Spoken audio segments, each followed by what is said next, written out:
No, I ain't the type to give up. If I do something, man, I do it till I get what I want. I turn a business out of nothing into something I love. I got a poker face, but honestly, I'm not one to bluff. I flip a switch, never miss.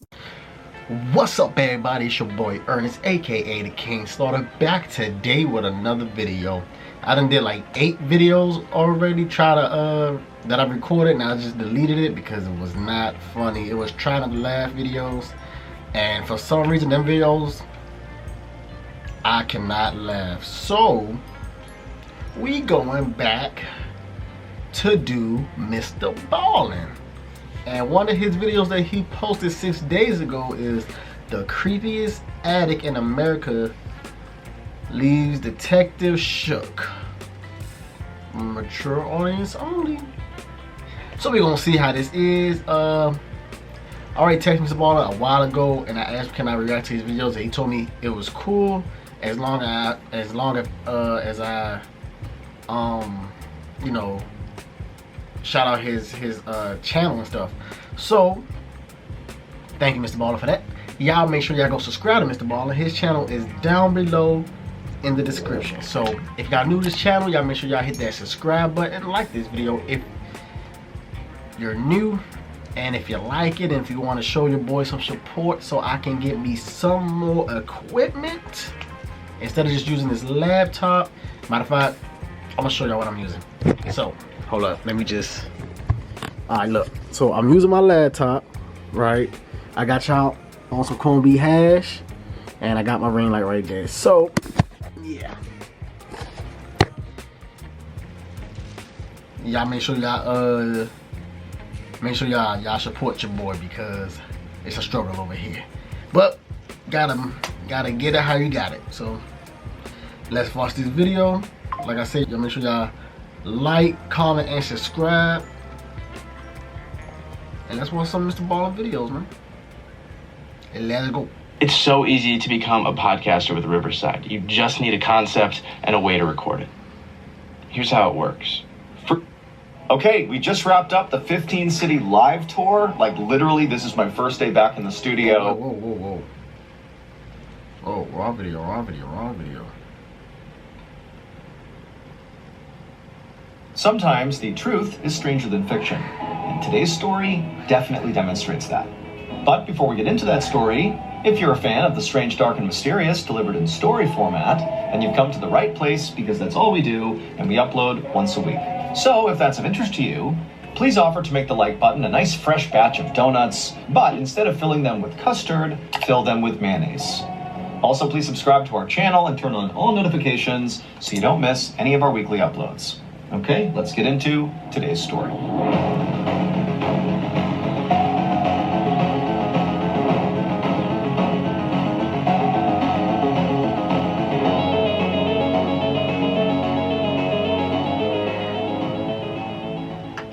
On the afternoon of July 18th, 1997, a man was driving down a road surrounded on both sides by trees in a rural part of Wisconsin called Douglas County. There were no other cars on the road, and so this guy was driving pretty fast. And as he rounded this bend in the road, something out the passenger side window on the side of the road in the grass caught his eye. He couldn't tell what it was, but it was a pretty big object, and after he drove right past it, he just couldn't stop thinking about it. Like, whatever it was, it just seemed out of place. And so for whatever reason, this man felt compelled to actually stop and go see what it was. And so he slowed down and parked on the shoulder. He got out and began walking along the road back in the direction of this object. And as he got closer, he began to see this object again in the shoulder of the road. And it was sort of obscured by grass and other things, so he couldn't see what it was. But as he got closer, he saw the object was pretty big and it was all white. And as he took a few more steps and got within maybe 20 or 30 feet, he finally got a better look at this object, and he just froze. Because the object was a man wearing all white, a white suit, a white belt, white shoes, all white, and he was laying on the side of the road, just totally motionless. And for a second, the driver thought, maybe this guy is sleeping, but after taking only a few more steps and getting a totally unobstructed view at this guy, he saw there was a gaping hole in this man's chest. He was obviously dead. Alright. What would I do in that situation? I'm driving down the road, okay? driving. I see a person.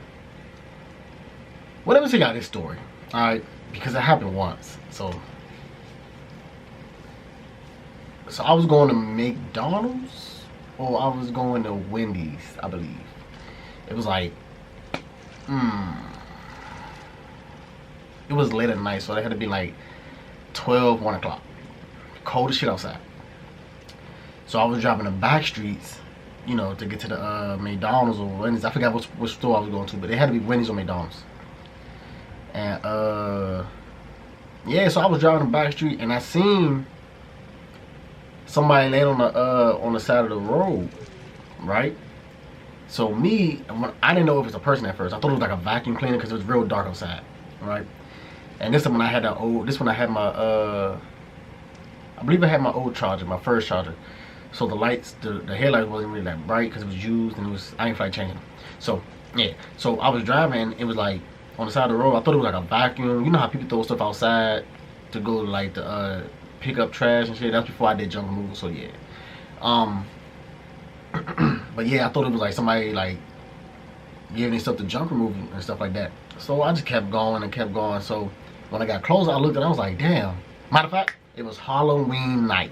That's what it was. It was Halloween night. So I'm thinking, I thought it was a what you call it? Not like a decoration, but like a decoration. I guess if you want to call it decoration. But I thought it was like a mannequin or some shit. But then when I thought it was a vacuum, but when I got close, I thought it was a mannequin just on the side of the road. And I was like, damn, maybe I should stop and see what it is. But I was like, well, it's people outside, so you know what I'm saying? They probably, you know, knowing what it is and stuff. It's probably like a Halloween decoration. You know what I'm saying? I don't know. So on my way to the little fast food joint, McDonald's or Wendy's. I'm just gonna say Wendy's because I think it was Wendy's. So on the way to Wendy's, I got the food and I was coming back the same way. So I seen it was an ambulance, a couple police cars, and people just standing outside. So I pulled over and I was like, "What happened?" He was like, "Yeah, somebody got shot, and the people threw the body outside the car and just threw it right there in front of the people's house." And I was like, "That's fucked up." And like in my head, I was like, "Damn, bro, maybe I should have stopped." The person was okay. I think the person was okay. They went to the hospital and stuff like that. It wasn't like I don't think it was a death, but yeah. But in my head, I was like, "Damn, I could have saved the dude's life because I could have just stopped and check it out." But like in my head, I was like, "Well, it's Halloween. It's a decoration." And yeah, but that was a little small story time. The driver turned around, ran back to his car, sped to the nearest house, and called 911. The next morning, a Douglas County detective named Stephen Long was sitting at his desk looking at the photos of the dead man in white. This murder case was less than 24 hours old, but already this was one of the weirder cases that this detective had ever been assigned to. The victim had pretty much immediately been identified because he was carrying on his person his wallet, and in his wallet was his driver's license, and so they knew who he was. But the man in white's identity actually made the whole case more confusing, not less. And Mark had no obvious ties to the area, so what was this rich guy doing 3 hours from home, dressed all in white, getting shot to death on the side of the road? Like, it didn't add up. The dead man was a 45-year-old millionaire named Mark Foster. And Mark lived 3 hours away in Minneapolis, Minnesota, and had no discernible ties to Douglas County. And so the detective was thinking, like, what is this rich guy doing here, dressed head to toe, all in white, getting murdered on the side of some local random back road? But things only got more confusing from there. After the medical examiner did Mark's autopsy, he told Detective Long that he had discovered a note inside of Mark's shoe. And the note just said, "Jack Frazier isn't here, but it's Jimmy Bailey, or a lookalike? I hope I'm okay." Now, nobody, including Detective Long, had any idea what this note meant. It was far too cryptic. But when they ran Jack Frazier and Jimmy Bailey's names through their database, the police discovered that both of those men, one, existed, and two, they lived in Minnesota, same as Mark Foster. And so naturally, Detective Long began to suspect that maybe those two men were connected in some way to Mark Foster. You know, maybe they were involved in his murder, or maybe they were actually his killer or killers. He didn't know, but it was his best lead. So Detective Long decided he would just have to go to Minneapolis to try to find out more. A few hours later, Detective Long parked his car at the Minneapolis police station. He got out and walked inside the building. Waiting for him inside was the local detective who Mark had already spoken to. And so after meeting this detective, the two of them went into an interview room where Mark Foster's wife was waiting for them. And right away, Detective Long noticed that she was very pregnant and at least 15 or 20 years younger than Mark. But despite that, she seemed very composed. It would turn out she'd already been told about her husband's death, and she was basically resigned to the fact that she was here to try to answer questions to figure out what happened. And so the detective sat down and they began to interview her. And then when they brought up the note that was found in Mark's shoe, specifically when they said the two names that were on that note, Jack Frazier and Jimmy Bailey, when they said that, it triggered something in Mark Foster's wife. She immediately began to cry. And then in between sobs, she would tell the detectives that she knew who those two men were. She told them that she had previously had relationships with both of them before marrying Mark. And she said after she married Mark, Jack and Jimmy became very jealous. They didn't like the idea that she had chosen Mark over them.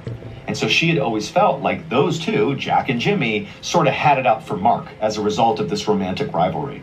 All right, y'all help me understand this. So, sorry, y'all. I'm shaking my phone was hitting this. So if you move on for somebody, right? I'm trying to see like, what would make somebody get mad because y'all moved on? Like you moved on for somebody else. Like, is it? I know it's like jealousy, but like, is it because like they love too hard and they want to, like they want you all to themselves type stuff, or like what? Like I need somebody to explain that to me because I really don't know. It's hard for me to understand that. The interview with Mark's wife ended, Detective Long began to think that, despite this case appearing on the surface to be very odd and confusing, that perhaps in reality, it was quite simple. Maybe Jimmy and Jack were so jealous of Mark that they killed Mark. I mean, based on what Mark's wife had just told them in the interview about them being romantic rivals of Mark, and also the fact that that note was in Mark's shoe and named those two men, it certainly seemed very possible. But over the next couple of days that Detective Long began digging into this theory, that theory fell apart.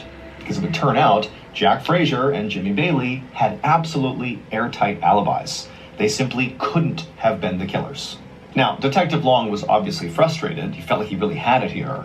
But he was not deterred. He decided his next move would be to try to better understand his victim. To this point, he had already interviewed a lot of Mark's friends and family, but something he had not done yet was simply go to Mark's house and have a look around.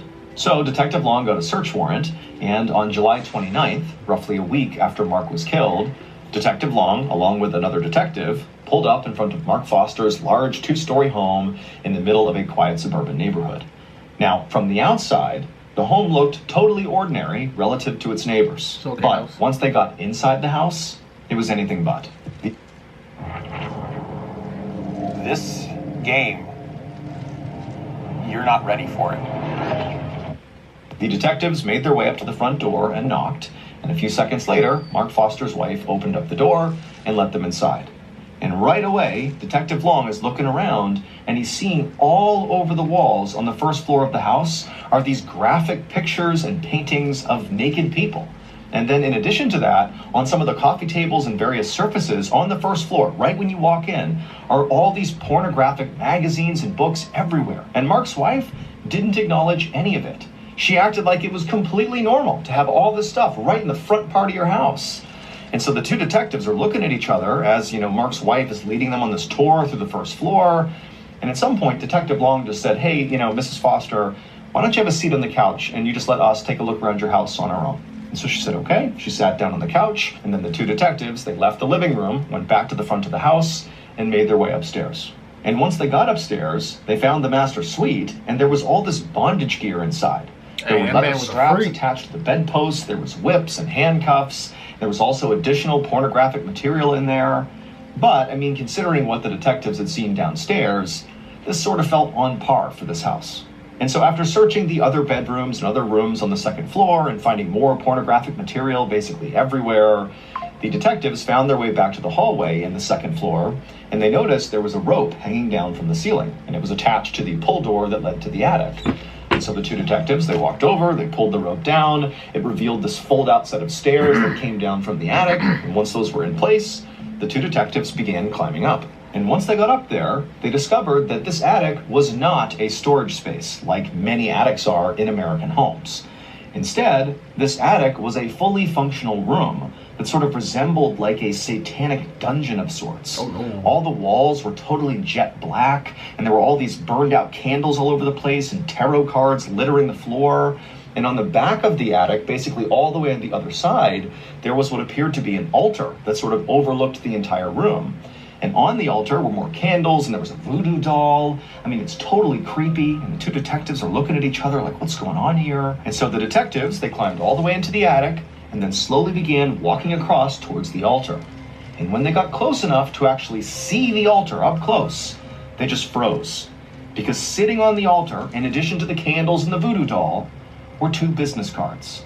Their own business cards. Oh, hell no.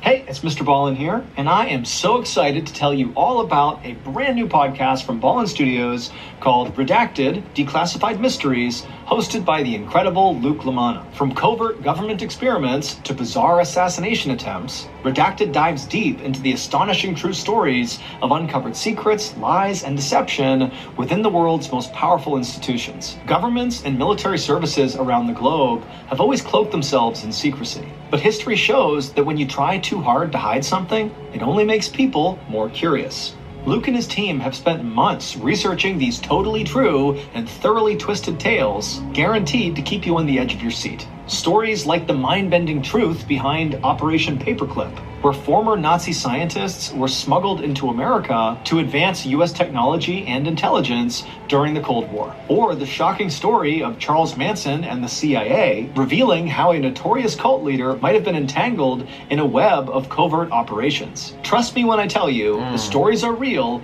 and the secrets are shocking. Follow Redacted: Declassified Mysteries with Luke LaManna on the Wondery app or wherever else you get your podcasts. You can listen ad-free right now by joining Wondery Plus in the Wondery app or on Spotify.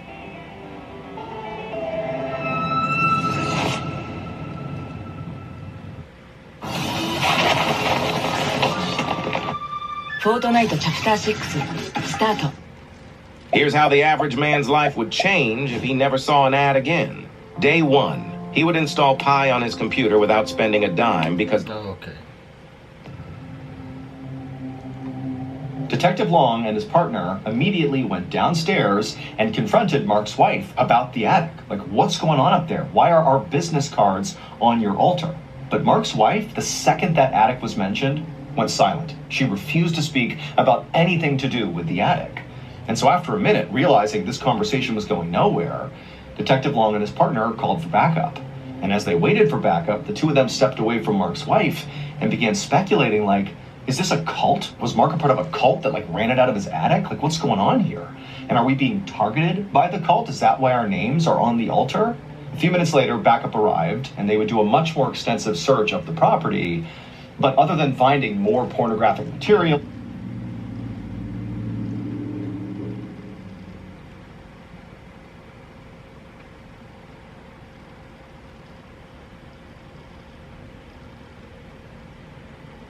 Okay, well, gonna turn that off. Alrighty. Bondage gear, there really wasn't anything else substantive that connected Mark or his wife to what happened to Mark, or what Mark was even doing in this house. Was he in a cult? They didn't know. And so ultimately, Detective Long and his partner told Mark's wife, who still is being quiet at this point, that she should not leave town because they were going to follow up with her soon. Now, in fairness, Detective Long couldn't tell if Mark's wife was being silent and not talking about what was going on in her house because, she was complicit in some way in what happened to Mark, or if she was maybe being threatened by somebody and she was afraid to talk. They didn't know. But either way, after leaving the property after the search was over, Detective Long and his partner felt like their next move was to try to learn more about cults. They needed a... All right, y'all gotta restart the camera. It's about to go off. Give me 1 second. Cult expert. And it just so happened there was an occult bookstore very close to Mark's house. And so they decided they would start there. And right away, their decision to go to that bookstore paid dividends, but not how the detectives expected. It would turn out the owner of that bookstore was indeed a cult expert, But much more importantly, and relevant to this case, was that the owner happened to personally know Mark Foster. And he told the detectives that Mark came to his bookstore all the time, and also the owner said he knew a bunch of Mark's friends. And so by the time the detectives left the bookstore, they had learned a little bit about cults, but more importantly, they left with a list of names the owner had given them of known associates of Mark Foster who maybe were involved in whatever was going on in Mark's house, and so maybe they had information about what happened to Mark. The detectives were able to track down everybody on this list very quickly, and they were all young people in their 20s. And in each of the interviews they conducted, each of these young people were very open about being in what they called a religious group that they said Mark was a part of as well. Now, the detectives theorized that this religious group was very likely a cult, like they believed, but they didn't call it a cult. They called it a group. But the detectives didn't let up. They kept pressing these people until eventually a new name surfaced, Greg Freisner. Now, none of these people said Greg was in charge of the cult. Instead, they just sort of said, well, talk to Greg if you want more information about our group. The detectives naturally began to wonder if this Greg person was the cult leader, or maybe he was Mark's killer, or maybe he was both. But regardless, it seemed pretty apparent that they needed to talk to Greg because he might have more information about what happened to Mark. It took a few days, but the detectives were able to track Greg down, and they brought him in for an interview. Boy, oh boy, did Greg have a story to tell. Based on what Greg told the detectives, here is what happened to Mark on the day that he died, on July 18th, 1997. Let me show you why I stopped paying for all my other sample libraries. This is Arcade by Output. This thing has sounds, samples, instruments, effects, everything you could ever need all in one place. I remember a friend of mine sent me a link one day to try it, and the moment I opened it up, I was like, oh, this is a game changer. And now I'm the one telling everybody about it. The sample quality is crazy, and you can literally customize everything. You could pitch it up, pitch it down, chop it, extend it. All right. On that day, Greg Freisner met Mark Foster at Mark's home. And when Mark came outside, he was dressed head to toe in white, something he would do for special ceremonies. And so Mark, he came down the steps, didn't say a word to Greg. They went to Greg's car. Greg hopped in the driver's seat, and Mark climbed into the back seat. And before long, they took off and began driving northeast. And for hours, these two just drove in total silence. Mark just stared out the window, and Greg focused on driving. The only thing that happened during this multi-hour-long drive was at some point Mark pulled out a piece of paper from his coat pocket and he wrote something on it, and then after staring at it, he kind of smiled and tucked it into his shoe. And then a little bit later, Greg pulled over on the side of the road in Douglas County, Wisconsin, on this random backcountry road. And as soon as they pulled over, again without saying anything, Greg and Mark got out of the car and they went around to the back of the car where the trunk was. And the two men are kind of stretching, it's been a long drive, taking in the scenery. And then before long, Greg pops open the trunk. And in the trunk is a rifle. Neither man have any strong reaction to this. Greg just reaches down, pulls the rifle out, and Mark, calm as can be, just begins walking over to the side of the road, to the shoulder. And then once he got to the shoulder, Greg came over and stood right in front of him and just looked intently into Mark's eyes, looking for the signal. And at some point, after Mark kind of composed himself, he nodded at Greg. At which point Greg raised that rifle, placed the barrel directly on Mark's chest, and fired. Mark crumpled to the ground, and he laid there for a second just moaning horribly, and Greg just stood over him watching until finally Mark went silent and died, at which point Greg casually went back to his car, got inside, and drove home. The only time he stopped was to throw his rifle into a nearby river. But once Greg got home, he was overjoyed because he knew the sacred ritual he had just carried out with Mark had been a total success. It had gone exactly to plan. It would turn out Mark Foster was absolutely a member of that religious group, the cult, if you will. Except he was not just a member. He was the cult's leader. And Mark is the one who orchestrated his own death. However, Mark did not view his death as him actually dying. Quite the opposite. We celebrate life as we celebrate death. Death is nothing to be afraid of. Death is a great crossroads, a change in attitude, a change in longitude, a change in the way that we perceive our spirit. When we reach that portal, they'll ring some golden bells. He believed that what he and Greg, his most devout follower, were going to do, this sacred ritual, was after Greg fires the shot into his chest and ends this body's life, that his soul, his consciousness, and his power will be transferred into Greg. Basically, his soul will go into Greg. And Mark believed once this transfer happened, that basically he would be immortal, that his soul would never die. It would stay in Greg and then maybe at some point get transferred to somebody else, but basically he would be here forever. The bizarre note that was found in Mark's shoe, the note that he wrote and stuffed in there, that note was designed to throw police off the trail. He knew that he was having Greg murder him, again, for this ritual, but he wanted to make sure Greg didn't get caught. And so he wrote on the note, very specifically, Jack Frazier and Jimmy Bailey.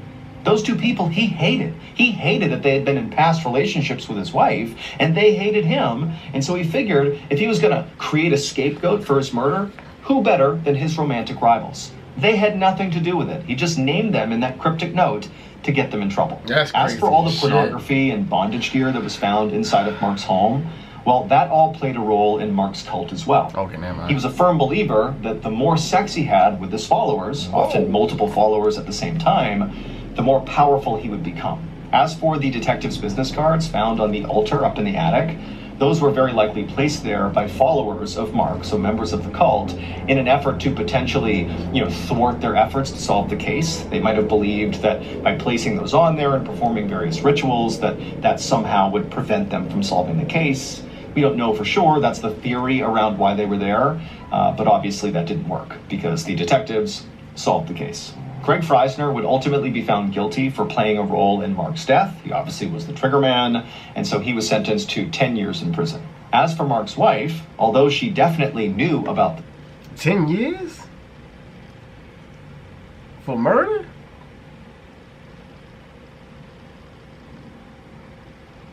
Aren't you supposed to get life for murder? Right? If I'm not mistaken, right? You're supposed to get life in jail for murder, not no 10 years.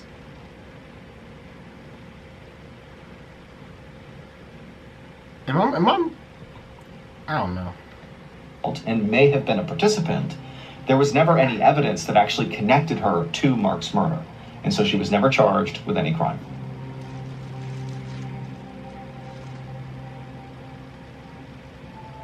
An American submarine, L2, Okay, y'all, so that was that. That was, it's crazy. Yeah, we're gonna end it there. If y'all wanna watch more Mr. Ballin videos, his link will be in the description down below. So y'all make sure y'all gonna check it out. Yeah, like I said, this video was crazy. Yeah. 10 years? For murder? I feel like he should have got life in jail for that, but I don't know, bro, but